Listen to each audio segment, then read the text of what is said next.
প্ৰধানমন্ত্ৰী নৰেন্দ্ৰ মোদীৰ নেতৃত্বত 2047 এখন বিকশিত ভাৰত তাৰ প্ৰাপ্তিৰ লক্ষ্যৰে আমি ক্ৰমান্বয়ে আগুৱাই গৈছোঁ আৰু আমাৰ প্ৰতিখন বাজেটত এই বিকশিত ভাৰতৰ লক্ষ্য ই প্ৰতিফলিত হৈ আহিছে। বিশেষকৈ বাজেটৰ যিটো এক্সপেণ্ডিচাৰ কৰাৰ ক্ষমতা আমাৰ প্ৰতি বছৰে বৃদ্ধি পাই আহিছে আৰু কেপিটেল বা মূলধনীৰ ক্ষেত্ৰত ব্যয় যথেষ্ট বৃদ্ধি পাইছে। আৰু এইবাৰ বাজেটত 4টা প্ৰধান দিশ কৃষি, MSME, ইনভেষ্টমেণ্ট এইকেইটা ক্ষেত্ৰত তাৰ লগতে আমাৰ এক্সপৰ্ট এই 4টা মূল ক্ষেত্ৰত ব্যয় বৃদ্ধি কৰা আৰু বিশেষ পদক্ষেপ গ্ৰহণ কৰা পৰিলক্ষিত হৈছে।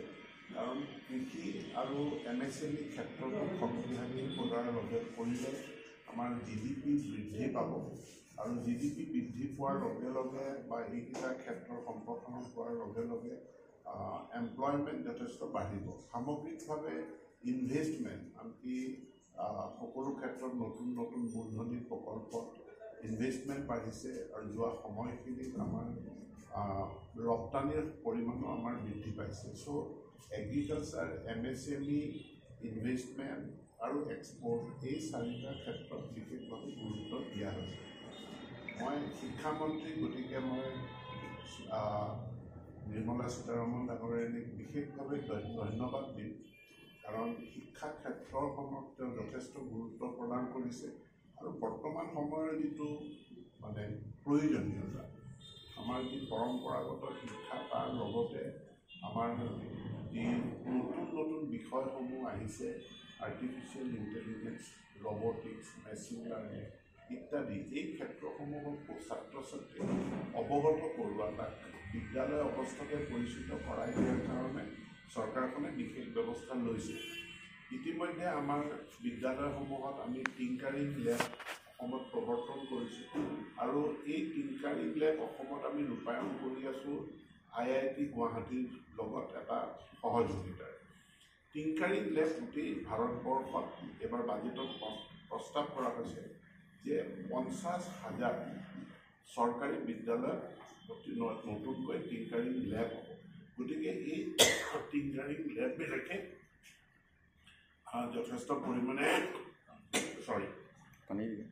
আমাৰ ছাত্ৰ ছাত্ৰীক যি আধুনিক প্ৰযুক্তি সম্পৰ্কে তেওঁলোকৰ মাজত সজাগতা সৃষ্টি কৰিব, উৎসুকতা বৃদ্ধি কৰিছে।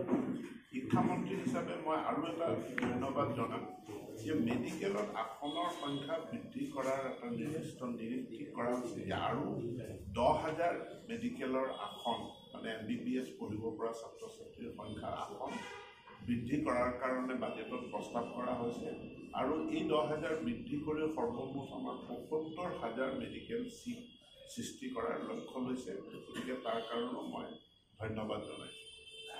আন এটা ক্ষেত্ৰ এইবাৰ বাজেটখনে প্ৰতিফলিত কৰিছে বা তাৰ কাৰণে আছুতীয়াকৈ পুঁজি ধাৰ্য কৰিছে, সেইটো হ'ল গৱেষণা। যে যদি আমাৰ স্থানীয় প্ৰয়োজনীয়তাসমূহৰ ওপৰত ভিত্তি কৰি আমাৰ উচ্চ শিক্ষাৰ অনুষ্ঠানবিলাকত যাতে গৱেষণা হ'ব পাৰে, তাৰ কাৰণে বাজেটত আছুতীয়াকৈ পুঁজি ধাৰ্য কৰা হৈছে আৰু ইয়াৰ ফলস্বৰূপে আমাৰ গৱেষক ছাত্ৰ ছাত্ৰীসকল উপকৃত হ'ব। গতিকে শিক্ষা মন্ত্ৰী এখন ৰাজ্যৰ এজন শিক্ষামন্ত্ৰী হিচাপেও এই গৱেষণা ক্ষেত্ৰত অতিৰিক্ত পুঁজি ধাৰ্য কৰাৰ কাৰণে মই ধন্যবাদ জ্ঞাপন কৰিছোঁ। আমি উত্তৰ পূৰ্বাঞ্চল আমি এটা বিশেষ ডিপাৰ্টমেণ্ট আমি লাভ কৰিছোঁ প্ৰধানমন্ত্ৰী অটল বিহাৰী বাজপেয়ীৰ দিনতে। সেইটো হ'ল আমাৰ যি ডিপাৰ্টমেণ্ট অফ নৰ্থ ইষ্টৰ ৰিজনৰ উন্নয়নৰ কাৰণে আৰু এই ডনাৰৰ অধীনত যি বাজেট আছে সেই সপোনক আগুৱাই নিয়াৰ কাৰণে এখন কেন্দ্ৰীয় চৰকাৰৰ বাজেট, এই কেন্দ্ৰীয় চৰকাৰৰ বাজেটখনে আমাক যথেষ্ট সহায় কৰিব, আমাক আগুৱাই নিব বুলি আমি আশা ৰাখিছোঁ। ইয়াৰ উপৰি কেপিটেল ছেক্টৰবোৰ আমি সকলোৱে দেখিলোঁ যে প্ৰধানমন্ত্ৰীয়ে বাজেটত এখন ঘোষণা কৰি গ'ল যে নামৰূপ সাৰ প্ৰকল্পৰ তাৰ চতুৰ্থটো ইউনিট এটা গ্ৰীণফিল্ড প্ৰজেক্ট হিচাপে আমাৰ সাৰ কাৰখানা প্ৰায় 12 লাখ মেট্ৰিক টন ইউৰিয়া উৎপাদন কৰিব পৰাকৈ নিৰ্মিত হ'ব। আন্তঃগাঁথনিৰ ক্ষেত্ৰতো আমি যথেষ্ট ইনভেষ্টমেণ্ট ইতিমধ্যে যোৱা 2 দিনত কেন্দ্ৰীয় মন্ত্ৰীসকলে ঘোষণা কৰি গৈছে যে আমি ৰোড ট্ৰেন্সপৰ্টৰ ক্ষেত্ৰতে অসমত প্ৰায় 30,000 কোটি টকাৰ প্ৰজেক্ট চলি আছে। উপৰঞ্চীভাৱে কালি নীতিন গাডকাৰী ডাঙৰীয়াই প্ৰায় 55,000 কোটি টকাৰ বাজেট তেওঁলোকে বিভিন্ন প্ৰকল্প ঘোষণা কৰিছে। ঠিক তেনেকৈ ৱাটাৰৱেজৰ ক্ষেত্ৰতো বহুতখিনি ইম্প্ৰুভমেণ্ট আহিব। গতিকে এই কেন্দ্ৰীয় বাজেটখনে অসমৰ কাৰণে আৰু সমগ্ৰ উত্তৰ পূৰ্বাঞ্চলৰ কাৰণে খুবেই আশাব্যঞ্জক। মই ইয়াক আদৰণি জনাইছোঁ। NHPC ভূটানৰ পৰা কিনো নে NHPC গেৰুকামুখৰ পৰা কিনো, যিখিনি আমি পাৱাৰ ক্ৰয় কৰিব লাগে সেইখিনি আমি ক্ৰয় কৰিবই লাগিব। কিন্তু আমি যাতে সেইখিনি নিজাববীয়াকৈ অসম চৰকাৰেও যাতে পাৱাৰৰ মালিক হ'ব পাৰে, তাৰ কাৰণে কেৱল অসমতে নহয়, অসমৰ বাহিৰতো আমি বিনিয়োগ কৰাৰ কথা ভাবিছোঁ যে আমি এটা ষ্টেক হোল্ডাৰ, য'ত যিটো ষ্টেক হোল্ডাৰৰ জৰিয়তে আমাৰ বিনিয়োগেৰে উৎপাদিত বিদ্যুৎ যাতে আমি পাওঁ বা আমি তাক বিক্ৰী কৰিব পাৰোঁ। আজিৰ তাৰিখত মাননীয় মুখ্যমন্ত্ৰী ডাঙৰীয়াই কিছুদিন আগত ভূটানলৈ গৈছিল আৰু ভূটানলৈ যাওঁতে ভূটানত উৎপাদিত যি বিদ্যুৎ, সেই বিদ্যুৎ আমি কেনেকৈ লাভ কৰিব পাৰোঁ, কাৰণ সি আমাৰ ঘৰৰ ওচৰতে। ঠিক তেনেকৈ NHPCৰ পৰা আমি যিটো বিনামূলীয়াকৈ পাম ৰয়েলটি হিচাপে, সেইটোতো পামেই। তাৰ ওপৰঞ্চি আমি অগ্ৰাধিকাৰ ভিত্তিত যাতে পাৱাৰ তেওঁলোকৰ পৰা ক্ৰয় কৰিব পাৰোঁ। মই জনাত 250 মেগাৱাটৰটো এগ্ৰিমেণ্ট হৈ গৈছে। সেইখিনি আমি তেওঁলোকৰ নিশ্চিতভাৱে যিকোনো তেওঁলোকেও বিক্ৰী কৰিবলৈ হ'লে দূৰৰ গ্ৰাহকক বিক্ৰী কৰাতকৈ ওচৰত থকা গ্ৰাহকক বিক্ৰী কৰিবলৈ তেওঁলোকেও ভাল পাব। আমাৰ প্ৰক্ৰিয়া আৰম্ভ হৈয়ে গৈছে।